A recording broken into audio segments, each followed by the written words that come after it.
Pag MCB with class C, trip instantaneously when the current flowing through reaches between 5 to 10 times the rated current. Suitable domestic and residential applications and electromagnetic starting loads with medium starting currents.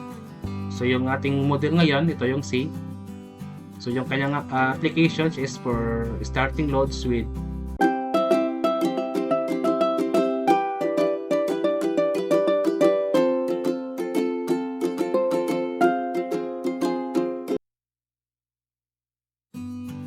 Welcome to our new learning. This time we have another topic which is itong how to read a miniature circuit breaker nameplate. When we see miniature circuit breaker or known as MCB. So as you can see on the slide, so itong first is ito yung MCB na 1 pole. The second circuit breaker is 2 pole MCB. The third circuit breaker is 3 pole MCB. So as you can see, makikita mo is merong mga nameplate, merong mga tagging o nakaprint. Okay, so and then sa 2 poles meron din, saka sa 3 pole. So pag magbili ka ng circuit breaker, so mas commonly nakikita mo to, and then hindi mo sure kung ano yung mga nakalagay doon ng mga description, but this content i-explain natin ano ba yung nakasulat sa mga or ano yung mga explanations behind those printed text.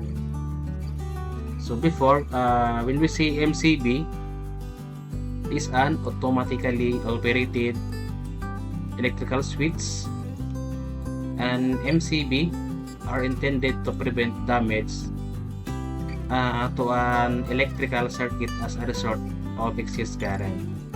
So yun yung term niya. And then MCBs have ratings under 100 amperes. So yun yung kanyang limit. Then MCB's applications nito is used for low energy requirements such as for residential use. So ginagamit lang ang MCB for specific applications, like for this one sa residential. Okay, so to proceed, we have this one. Ito yung typical na MCB. So yung gagawin natin is itong 1 pole. So first is itong kanyang brand name. So yung tinuturo niya, ito is yung kanyang brand name to. So that is brand manufacturer. So the maker's name, example daw is pwedeng Schneider, pwedeng ABB or GE. So this helps confirm the device is from the correct vendor. So i-check mo tong kanyang label, tong brand name. So pag makita mo to, ito yung kanyang brand manufacturer. Next is this one, the product name. So ang nakasulat is NB163-63. So that is the product name, which precisely labels the miniature circuit breaker model. So pag may text na ganito, NB163, so that is naka-precisely siya na MCB model. And then ito ding NB163, so is highly quality miniature circuit breaker that protects electrical circuits from overloads and short circuits. So pag itong text na to, NB163, is ito daw yung high quality MCB. And then next is yung kanyang operational symbol. So pag makita mo to, that is operational symbol ng MCB.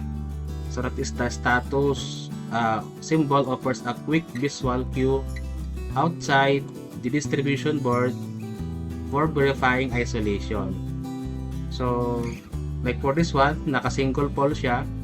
So, ito yung kanyang operational symbol. We have 1, 2. So, isang in, isang out. For 2 poles, so, again, we have 1, 2, 3, 4. So, yun yung kanyang symbol. Pag 3 poles, so, we have 1, 3, 5, upper, so 2, 4, 6 dun sa bottom. Then for 4 poles, so apat na 1 pole. So 1, 3, 5, 7. So 2, 4, 6, 8. So yun yung kanyang operational symbol. So pag ganito, that is 1 pole, ito lang yung makikita mo. Then next is the tripping curve and repeat current. So ano ba to? So, ito is C10. So, merong alphabet na C at saka 10 na value. So, C10, the tripping curve, designated as C. So, delineates the current time characteristic for triggering load, triggering under overload or faults. So, yun yung kanyang ibig sabihin is tripping curve. So meron tayong mga class. So this is for B, to class B to. So pag meron ka daw nito, MCB with class B trip characteristic, trip instantaneously when the current flowing through it reaches between 3 to 5 times the rated current. So these MCBs are suitable for cable protection. So yun yung class B. So sa MCB natin ngayon, that is C. Okay, so class C. So again, ito is rated current. Yung vertical is naka-seconds T. So pag MCB with class C, trip instantaneously when the current flowing through reaches between 5 to 10 times the rated current. Suitable domestic and residential applications and electromagnetic starting loads with medium starting currents. So yung ating model ngayon, ito yung C. So yung kanyang applications is for starting loads with medium starting currents. And then meron pang isa, yung class D. So when you see this tripping curve, yung kanyang application is trip instantaneously when the current flowing through it reaches between above 10 excluding to 20 times the rated current. Suitable for inductive and motor loads with high current, with high starting current. So pwede siya sa mga inductive loads. So pwede siya sa mga motor. So yung breaker mo na kukunin is class D. And then meron pang isa ulit. So ito naman ay class key. So pag ito is MCB with class key, so trip instantaneously when the current flowing through it reaches between 8 to 12 times the rated current. Suitable for inductive and motor loads with high inrush currents. So yun yung kanyang application. And then lastly is itong Z. So meron pang class Z. So which is with MCB daw nito. So trip instantaneously when the current flowing through reaches 2 to 3 times the rated current. So these MCBs are highly sensitive for short circuits and used for protection of highly sensitive devices such as semiconductor devices. So itong class Z is application niya is more on sa electronics na mga loading. So yun yung kanyang merong class na category. And then meron tayong 10. So itong 10 is denotes the rated current value. So indicating the maximum load current 10 ampere that this breaker safeguards. So it means to say that itong ating circuit MCB is naka 10 amperes to. And then we have standards IEC. So sa mga MCB merong 6 ampere minimum until 63 amperes. So pag NEC standard 15 ampere yung minimum, maximum is 100 amperes. So ito lang yung kanyang available na sa market based sa kanyang standard. Okay, next is itong order code. So itong order code, this vertical arrange order code 180-277, ito yun. So facilitates precisely tracking and easy reordering when necessary. So kung gusto mong bumili na nito, so kunin mo lang yung order code, ang mabilis na ma-process.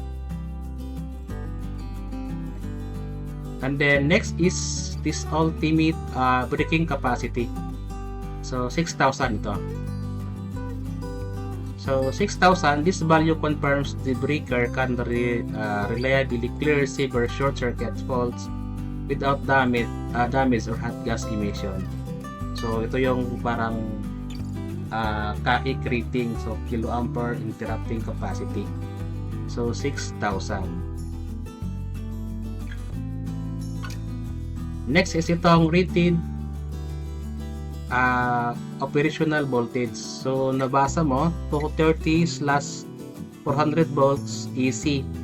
So this means the operational voltage rating of 230 to 400 volts covers single and three-piece power system.